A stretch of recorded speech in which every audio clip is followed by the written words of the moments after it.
बहुत ज्यादा मिर्च मसाले खाते हाँ हैं जी, हाँ या जी। बहुत लंबे गैप के बाद खाना खाते हैं, उनको भी हाँ जी, हाँ अल्सर। जी। एंडोस्कोपी मतलब क्या हो? अच्छा डॉक्टर साहब, एक और बड़ा सुनने में आता है फैटी लिवर और फैटी लिवर की प्रॉब्लम्स। डॉक्टर साहब, एक मैंने सुना है कि वेजिटेरियन नॉन वेजिटेरियन में भी कोई फर्क पड़ता है। इनटेक ऑफ और बेस्ट ऑयल्स कौन से हैं? Cold press. आजकल अच्छा। देसी घी के ऊपर भी लोग बहुत कह रहे हैं हाँ, that is good, that is a very- good for the liver. सब एक गॉल ब्लैडर स्टोन्स के बारे में बहुत सुनने में आता है। अर्ली मॉर्निंग उठ के फर्स्ट थिंग क्या लिया जाए? ड्राई फ्रूट्स के साथ ये बादाम काजू किशमिश वगैरह के साथ गॉल स्टोन्स हो जाते हैं।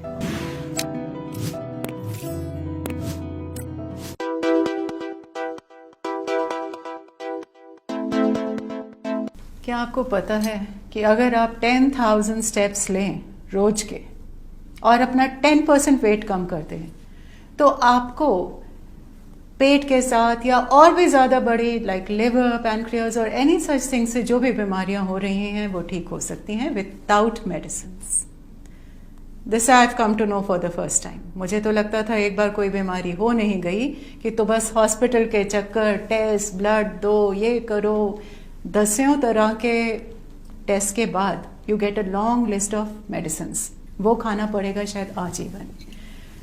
तो आज मैं डॉक्टर अंकुश बंसल के पास बैठी थी और वो भी डॉक्टर साहब को स्पेशली इस पॉडकास्ट के लिए इनवाइट किया मैंने, क्योंकि जब मैंने ये जसवीरा स्टॉक जोन स्टार्ट किया तो मुझे बार बार रिक्वेस्ट आ रही थी कि मैम आप अपनी इस जर्नी में जो हेल्थ के आप पॉडकास्ट कर रहे हैं उसमें प्लीज लिवर के ऊपर, पुअर डाइजेशन के ऊपर जरूर एक पॉडकास्ट कीजिए। बहुत ज्यादा हैवी डिमांड थी। आज हम ऐसी बहुत सी बातें डिस्कस करने वाले हैं, तो आप हमारे साथ अंत तक बने रहिए, क्योंकि अंत में भी हम डॉक्टर साहब से वो सारी चीजें पूछेंगे जो हमारे मन में एक तरह से एक मिथ या एक भ्रांति के तौर पर हमारे मन में है। वो आज हम डॉक्टर साहब से सारी बातें क्लियर करने वाले हैं। सो आप अपने फ्रेंड्स, फैमिली, बच्चों के साथ बैठ के ये पॉडकास्ट देखिए, ये नॉलेज शेयर कीजिए और इसका फ़ायदा उठाइए। इसी पॉडकास्ट की छोटी रील्स, 30 सेकेंड्स वाली रील्स आपको इंस्टाग्राम पे मिल जाएंगी जसवीरा स्टॉक जोन पे, या यूट्यूब पे भी यही रील्स आपको एज शॉर्ट्स एंड क्लिप्स मिल जाएंगे। सो प्लीज़ आप सब्सक्राइब कीजिए और इसका भरपूर फ़ायदा उठाइए। आज हमारे साथ डॉक्टर अंकुश बंसल हैं, जो कि एक सुपर स्पेशलिस्ट हैं गैस्ट्रोएंटेरोलॉजी में। इन्होंने अपना MBBS किया है from KMC Manipal, MDP medicine में की है from KMC Manipal, DNB in gastroenterology की है फ्रॉम बत्रा हॉस्पिटल दिल्ली, और एडवांस्ड एंडोस्कोपी की है from Ahmedabad. So we have of course with us a full I can say ocean of knowledge, and हम कह सकते हैं with pride that he is a super specialist in gastroenterology. So उनकी कही हुई हर बात कसौटी पे है, सटीक है, and we can follow it in every way. और सबसे बड़ी प्रॉब्लम तो ये आती है जब all of a sudden लोगों को लगता है कि खाना पच नहीं रहा ठीक तरह से, सारा दिन जो सुबह का खाया हुआ ब्रेकफास्ट है वही हैवी है ऑन द चेस्ट। तो is it an alarm bell कि आपका लिवर ठीक नहीं है, या it is some gut health issue? ये मैम जो आपने बहुत अच्छा सवाल पूछा कि जो खाना पच नहीं रहा या खाना ऊपर ही रह रहा है, जो सुबह खाया है वो नहीं है, इसका मतलब बेसिकली हमारी पाचन शक्ति वो काम नहीं कर रही है। पाचन शक्ति बोलते हैं इंडाइजेशन। तो इंडाइज मतलब हमारे बॉडी में बहुत सारे ऑर्गन ऐसे हैं, एंजाइम्स ऐसे रिलीज होते हैं जिससे कि हम खाना पचाते हैं, और बहुत सारे ऑर्गन जैसे पेट, फूड पाइप, छोटी आंत, बड़ी आंत, लिवर, ये सारी चीज जितने भी ऑर्गन्स हैं ये हेल्प करते हैं खाना पचाने में। तो कहीं ना कहीं जब कहीं गड़बड़ है तो डेफिनेटली तभी खाना नहीं पचेगा। अब आते हैं कि बेसिकली आपने जो पूछा कि ये जो खाना पच नहीं रहा है, ये भारीपन रह रहा है, इसको हम अपनी मेडिकल लैंग्वेज में या उसमें बोलते हैं डिस्पेप्सिया। डिस्पेप्सिया का मतलब होता है कि आपको बार बार आपको लग रहा है कि आपका पेट फूल रहा है, जिसे हम ब्लोटिंग बोलते हैं, या खाना ऊपर रह रहा है आपके, या लग रहा है कि खाना नीचे नहीं गया, मेरे ऊपर ही अटका हुआ है और खाना पच नहीं रहा, और कई बार इसमें वेट लॉस भी होता है। तो ये सारी चीज़ों को हम जो कॉन्स्टलेशन बोलते हैं उसको एक डिस्पेप्सिया बोलते हैं। अब जो डिस्पेप्सिया है वो भी बहुत तरह का होता है। एक डिस्पेप्सिया होता है जो वो भी बहुत कॉमन है, हमने देखा गया, वो स्ट्रेस रिलेटेड है, जिसे हम कई बार फंक्शनल डिस्पेप्सिया भी बोलते हैं। उसके दो तरह का फंक्शनल डिस्पेप्सिया होता है। एक होता है कि कुछ भी हम खाते हैं तो पेट में दर्द रहता है, और दूसरा होता है कि हम कुछ भी खाते हैं तो पेट भारी भारी लगता है। तो ये दोनों जो चीज़ें हैं ये फंक्शनल डिस्पेप्सिया का पार्ट हैं। इसमें स्ट्रेस और एंग्जाइटी बहुत बड़ा रोल प्ले करती है। हमें किसी चीज़ का स्ट्रेस है, हमें लग रहा है कि हमारे ऊपर कोई बर्डन है या हम अच्छे से कुछ कर नहीं पा रहे, तो उसके कारण ये दोनों चीज़ें फंक्शनल डिस्पेप्सिया में तब्दील हो सकती हैं।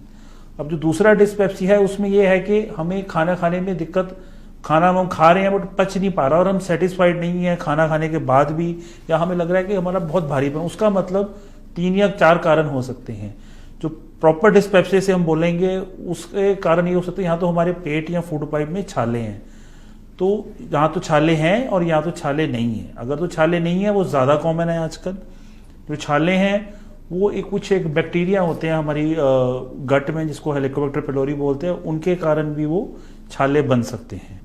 तो बेसिकली जो सिम्टम्स अभी हम जो बात करेंगे, मैं आपको 4 या 5 और सिम्टम्स बताता हूँ जो बहुत कॉमन है हमारे। डॉक्टर साहब, ये छाले पड़ने का मैंने ये भी सुना है कि जो लोग बहुत स्पाइसी खाना खाते हैं, बहुत ज्यादा मिर्च मसाले खाते हैं, या बहुत लंबे गैप के बाद खाना खाते हैं, उनको भी अल्सर्स या छाले पड़ जाते हैं। तो जो देखो मैम, इसमें अब मैं आपको ये बताना चाहूंगा कि जैसे डिस्पेप्सिया का नाम हमने लिया है, जो इसमें है उसमें छाले पड़ रहे हैं। सबसे पहले हम बात करेंगे कि क्या क्या सिम्टम्स होते हैं। आप सभी ने फील किया होगा खाना ऊपर आना। अगर आपने खाना खाया है, आपको लग रहा है कि खाना छाती में रह गया है और वो ऊपर आ रहा है, या छाती में जलन हो रही है, या ऐसा लग रहा है कि पेट फूल गया। ये तीनों चारों सिम्टम्स समझाते हैं हमें कि हमें पेट की काफी गंभीर समस्या है।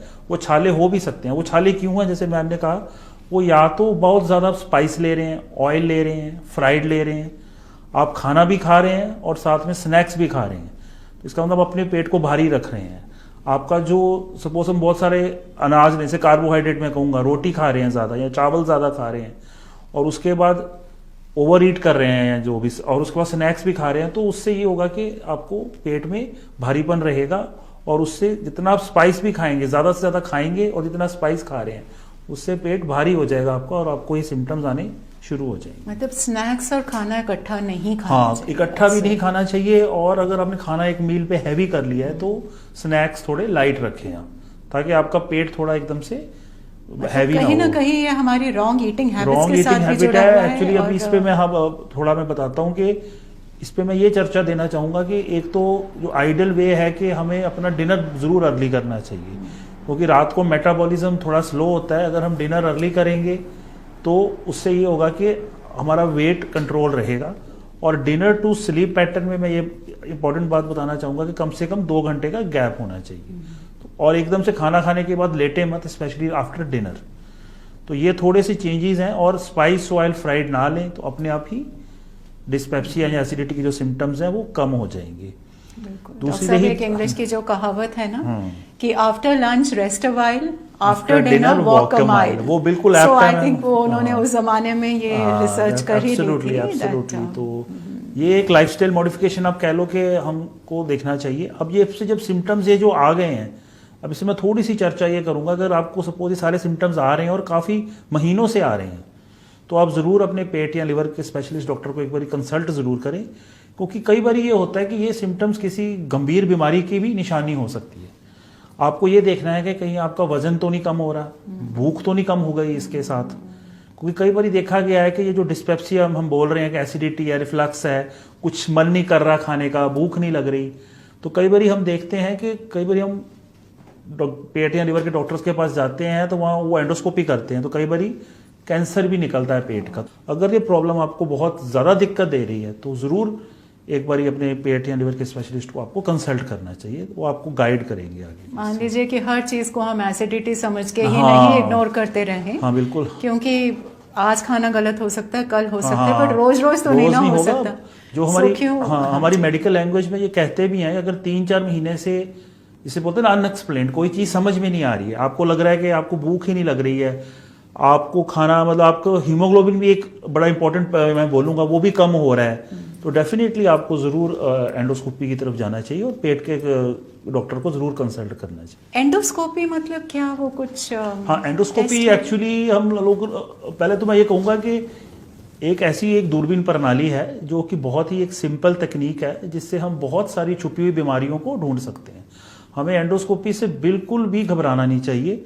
ये एक बहुत बड़ा, मैं कह रहा हूँ, वहम है या मिथ है हमारे लोगों में कि एंडोस्कोपी करने से जख्म हो जाते हैं, छाले हो जाते हैं या पेनफुल है। और कई लोग तो, मैं हैरान हूँ, कई लोग तो कहते हैं एंडोस्कोपी करने से तो पेशेंट को कुछ हो भी जाएगा, मतलब।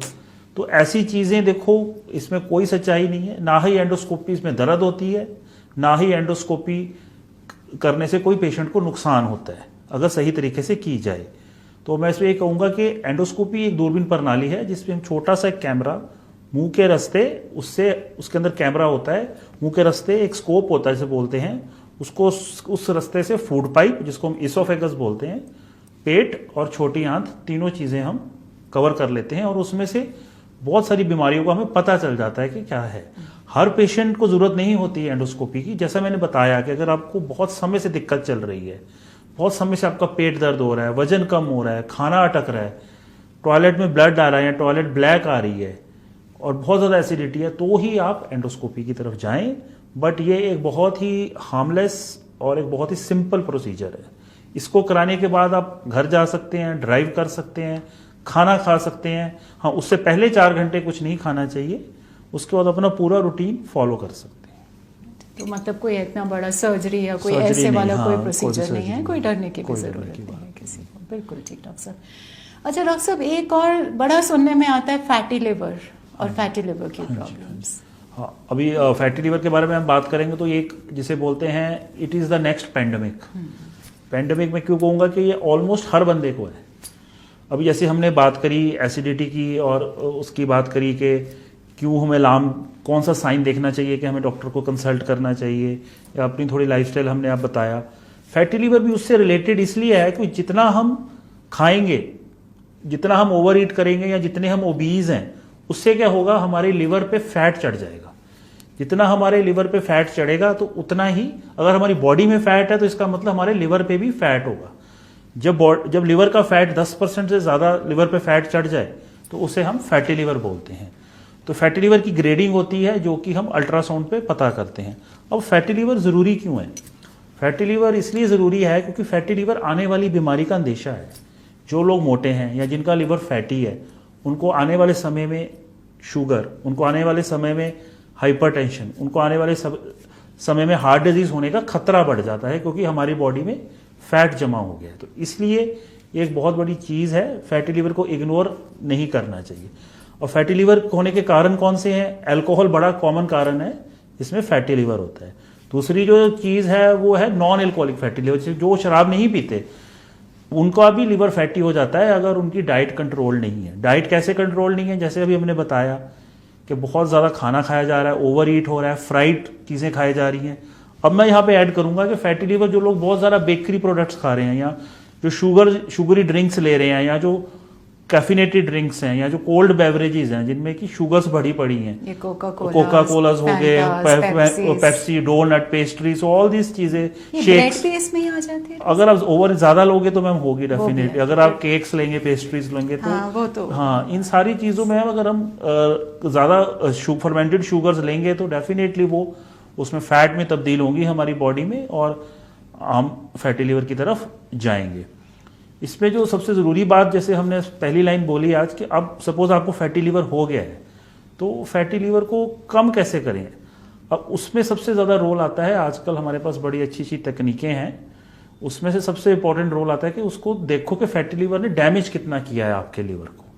वो अगर आपको फैटी लिवर को डैमेज भी करता है। हाँ, ये एक बड़ा इंपॉर्टेंट है कि फैटी लिवर कुछ सालों के बाद लिवर को डैमेज करके वहाँ इन्फेक्शन कर देता है, क्योंकि फैट जमा हो रहा है, उसके बाद इन्फ्लेमेशन हो जाएगी, मतलब इन्फेक्शन हो जाएगी और वो फैटी लिवर हो जाएगा और वो इन्फेक्शन हो जाएगी और उसके कुछ सालों के बाद, हर केस में नहीं, हमारा लिवर खराब भी हो सकता है, जिसे लिवर सिरोसिस बोलते हैं। वो 20% केसेस में 10-15 सालों के बाद लिवर सिरोसिस में भी वो तब्दील हो सकता है। तो बेसिकली तो मैं ये बोलूँगा कि अगर आपको फैटी लिवर है, सबसे पहले तो आपको अगर अल्कोहल इंटेक है वो कम करनी चाहिए। उसके बाद अपना टेस्ट कराना चाहिए जाके। फाइब्रोस्कैन एक बहुत अच्छा टेस्ट है जिससे हमारी लिवर की सोजिश कितनी है, लिवर कितना ज्यादा सूजा हुआ है, वो उसका ग्रेड हमें पता करना है। अगर तो सोजिश ज्यादा नहीं है, उसको फाइब्रोसिस बोलते हैं, तो फिर हमें लाइफस्टाइल पे आ जाना चाहिए। अब बात करते हैं लाइफस्टाइल पे। लाइफस्टाइल में अगेन मैं सबसे पहले बोलूंगा अपना वजन कम कीजिए, जरूर एक्सरसाइज बहुत रोल प्ले करती है 30 to 45 मिनट्स रोज एक्सरसाइज करें। कैसी भी एक्सरसाइज चाहे योगा ही करें, चाहे मेरा योगा के सेशंस भी हैं। योगा के साथ जरूर आप कैलोरीज लूज करें, वॉक करें, या थोड़ी सी अगर आप एरोबिक एक्सरसाइज या कार्डिक कर सकते हैं वो भी अच्छा है। मतलब मेन पर्पज है कि आप कैलोरीज लूज करें, तो वो लूज करें, एक्सरसाइज करें, खाने के बीच में डिफरेंस रखें। अगर आप कितना होना चाहिए? हाँ, मतलब मुझे लगता है कि लंच या ब्रेकफास्ट में कम से कम 4 से 6 घंटे का डिफरेंस तो होना चाहिए। और बीच में हाइड्रेशन अपनी ज्यादा रखें, पानी ज्यादा पिए, जितना पानी पिएंगे उतना आपको, वो भी लिवर के लिए अच्छा है। फैटी स्पाइसी ऑयली फ्राइड का इंटेक कम रखें। इसमें मैं ये बताऊंगा कि प्रोटीन का इंटेक अगर आप ज्यादा रखते हैं अपनी डाइट में तो वो ज्यादा बढ़िया है। कार्बोहाइड्रेट का एक मॉडरेशन में रखें, और फैट तो कम से कम लें, और शुगरी चीज भी कम से कम लें। ये सारी चीजें आपको लाइफस्टाइल आपका बदलेगा तो डेफिनेटली आप 5 से 10% तो वेट इसी से लूज अपनी बॉडी का कर लोगे। और फिर देन डेफिनेटली उस स्टेज पे अगर आप ऐसा कर लेते हो तो आपका फैटी लिवर रिवर्स हो जाएगा, जो कि अभी फाइब्रोसिस तक नहीं गया है, जो कि सोजिश तक अभी नहीं गया है। अगर सोजिश तक चला गया है तो फिर कुछ दवाइयां हैं, वो आप अपने पेट या लिवर के स्पेशलिस्ट से पूछ सकते हैं। इस पर मैं ये भी ऐड करूंगा कि अगर आपका लिवर सोजिश तक नहीं गया है तो कुछ फूड्स हैं जैसे कि kiwi, beet root, pomegranate, vitamin A जो रिच फूड्स हैं, ब्रोकली, ये सारे बहुत अच्छी हैं। जिन भी फ्रूट्स में विटामिन ई है वो लिवर के लिए बहुत अच्छी हैं। तो ये जो 4-5 चीजें हैं इनका सेवन करें अपने डाइट में, तो डेफिनेटली आपका फैटी लिवर रिवर्सिबल है। और साथ में फाइबर इंटेक रखें ज्यादा, वाटर इंटेक ज्यादा रखें। तो ये सारी चीजों का अगर आप ध्यान देंगे तो डेफिनेटली फैटी लिवर रिवर्सिबल है, अगर वो उस पे सोजिश पे नहीं किया।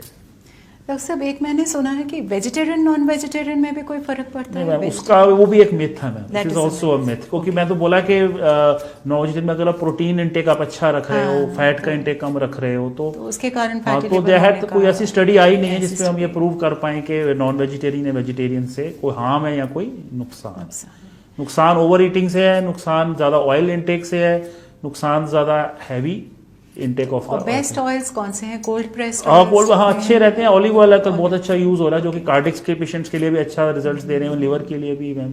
आजकल देसी घी के ऊपर भी लोग बहुत कह रहे हैं that is a very controversial, ऐसा कोई स्टडी नहीं है, बल्कि हम नहीं रिकमेंड करेंगे कि ठीक है आप अमाउंट में ले रहे हैं, small amount is fine once in a while, but routine में तो हम कोई भी रिकमेंड नहीं करते। नो कोई इंडिकेशन इसके ऊपर नहीं जा सकता। बिल्कुल डॉक्टर साहब, एक गॉल ब्लैडर स्टोन्स के बारे में बहुत सुनने में आता है। गॉल ब्लैडर स्टोन्स भी बहुत कॉमन है मैम, उसका भी कुछ रीजंस हैं, वो भी हमारी लाइफस्टाइल से रिलेटेड है। अगर आप ओबीज हैं, आपको क्या कहते हैं, ज्यादा ओबीज हैं, ज्यादा कोलेस्ट्रॉल है आपकी बॉडी में, वो भी गॉल स्टोन्स मोस्टली कोलेस्ट्रॉल के होते हैं।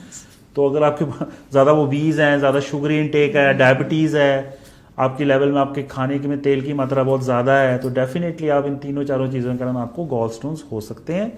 तो हम आजकल तो यही कहते हैं कि अगर आपको गॉल स्टोन्स हैं तो उनको जरूर आप अपने सर्जन से या गैस्ट्रोएंटरोलॉजिस्ट से कंसल्ट करें। और उसको, मुझे तो लगता है कि हर गॉल स्टोन्स को अल्टीमेटली तो निकलवाना ही पड़ता है। यहाँ पे ये भी मैं बता दूं कि कोई भी दवाई गॉल स्टोन्स को डिसॉल्व नहीं कर पाएगी। तो ये एक मिथ है कि हम कुछ दवाइयाँ लें और गॉल स्टोन्स चले जाएंगे, तो ऐसा नहीं होना है।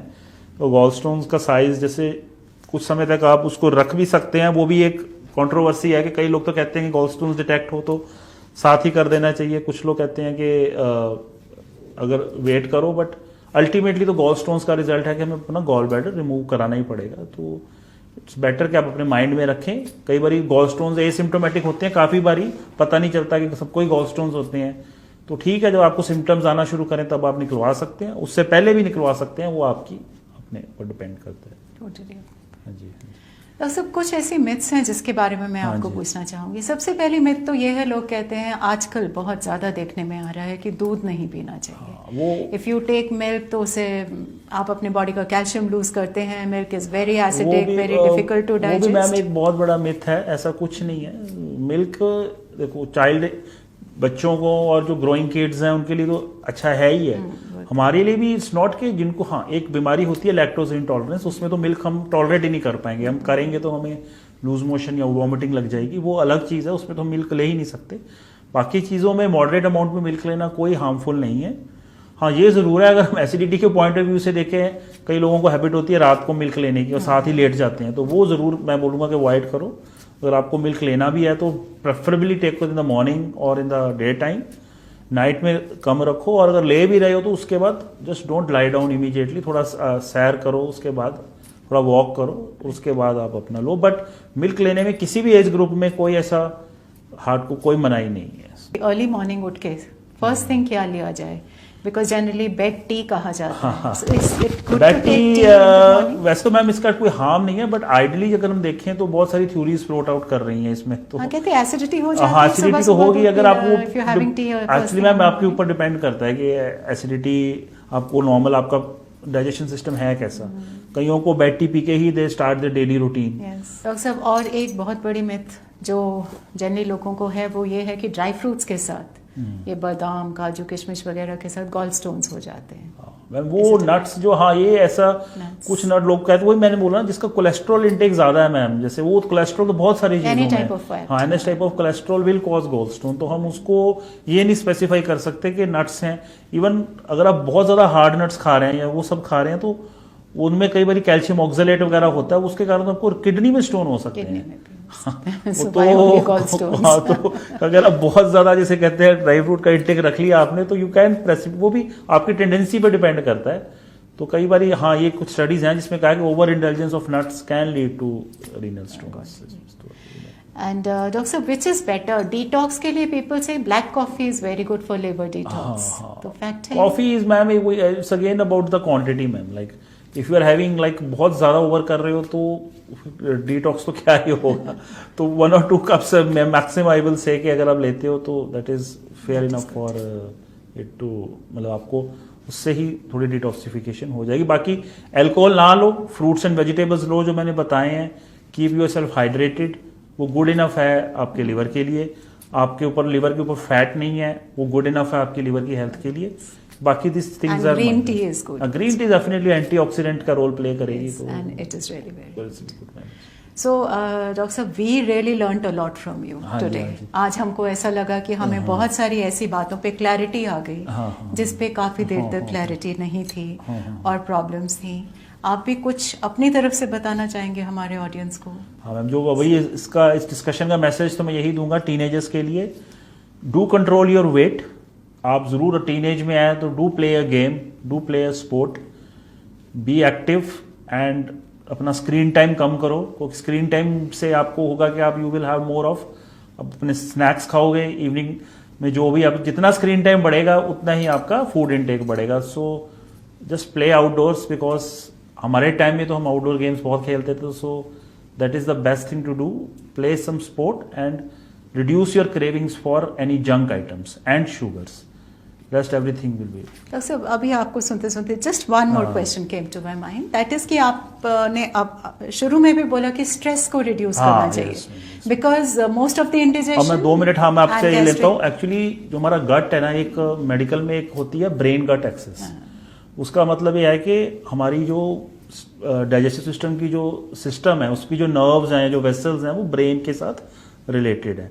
कुछ भी हमारी बॉडी में स्ट्रेस प्रोड्यूस होता है, कुछ भी हमारी बॉडी में स्ट्रेस है, एंजाइटी है या टेंशन है, उसमें से ये होगा कि हमारे गट पे असर पड़ेगा ही पड़ेगा। आपने देखा होगा अगर आपको किसी चीज़ का फियर है या किसी चीज़ का डर है, तो समटाइम्स कोई एग्जाम डर है या किसी चीज़ का डर है, तो you tend to pass stools, आपको शायद टॉयलेट जाना पड़ता है कई बारी, तो वो एक अंदर से एक उसको सिंपैथेटिक स्टिमुलेशन कहते हैं। तो इसका मतलब है कि हमारा सिस्टम ब्रेन का एक्सेस जो है वो एक तरह से काम कर रही है। तो उसको अगर बैलेंस करना है तो हमें जितना हमारी बॉडी में स्ट्रेस कम होगा, हम उतना ही हमारा गट भी हेल्दी होगा। So try to reduce your stress levels and definitely your gut will be fine. And doctor साहब, ये excitement is also a kind of stress. जैसे बच्चे ये मैचेस देखते हैं, very high stress, IPLs and soccers, definitely बच्चों मैं वही कह रहा हूं, they go into so much of excitement. I already told you screen time that is also ma'am stress factor, a kind of a stress factor. वो एक peer pressure भी है आजकल, आई थिंक। हाँ, तो अपने आप को अननेसेसरली किसी ऐसी चीज के लिए स्ट्रेस आउट नहीं करना चाहिए जिससे this is of not of worth. So just do your work, play some sport, don't be overweight. So that is what I will say to the basic mantra to having a good gut health. good हाँ. और gut health में मैं आपने बोला तो मैं एक जरूर चीज ऐड करूंगा. गट हेल्थ, हमारी बॉडी में बहुत सारे बैक्टीरिया हैं जो गट हेल्थ को अच्छा रखते हैं या उनको ठीक रखते हैं. तो जैसे मैंने मिल्क की बात की तो मैं कहूँगा कर्ड इज वेरी गुड. तो कर्ड अगर हमारा इंटेक, हाँ, ये एक्ट्स एज अ प्रोबायोटिक. तो प्रोबायोटिक क्या होता है, कुछ अच्छे बैक्टीरिया जो कि हमारी इंटेस्टाइन में अच्छा काम कर रहे हैं और हमारी इम्यूनिटी स्ट्रांग रखते हैं. तो जो कर्ड है, ऐसे जो प्रोबायोटिक्स हैं, उनमें ये है कि हमारी गट की इम्यूनिटी अच्छी हो जाएगी. The good bacteria will be there in our body और उससे हम कई जो इंटेस्टाइन की डिजीजेज हैं जैसे आईबीडी हम बोलते हैं या आईबीएस है, वो थोड़ा कंट्रोल में रहेंगे. दैट्स व्हाट आई विल से. सो विद दिस आज का हम अपना पॉडकास्ट यहीं पे स्टॉप करते हैं and I am looking forward to our next podcast with doctor साहब. सो जितने भी व्यूअर्स हैं, I am sure you have a lot of questions. कुछ ऐसी बातें होंगी जो हमने यहाँ पे मिस कर दी होंगी. I would definitely request you कि नीचे कमेंट्स में आप हमको with in the coming 2-3 days अपने क्वेश्चंस भेज दीजिए, बिकॉज नेक्स्ट वेडनेसडे तक एक पॉडकास्ट और आएगा डॉक्टर साहब के साथ where we can address these questions of yours. And doctor साहब के सारे फ़ोन नंबर्स आपके साथ शेयर हो जाएंगे. आप पर्सनली कोई डॉक्टर साहब को डीएम करके या पर्सनली कोई बात करना चाहते हैं तो कर सकते हैं. Should you want to meet doctor साहब, so then Dr. Saab will be available at, he's the head of the department of Joshi Hospital, Jalandhar. He's the head of the gastroenterology department there. और every Thursday ये Hoshiarpur modern hospital visit करते हैं as a visiting consultant for gastroenterology and endoscopy. तो आप कहीं पे भी इनको मिल सकते हैं, कहीं पे भी इनसे अपॉइंटमेंट लेके पर्सनली अपनी क्वेरीज एंड प्रॉब्लम्स का डिस्कशन कर सकते हैं.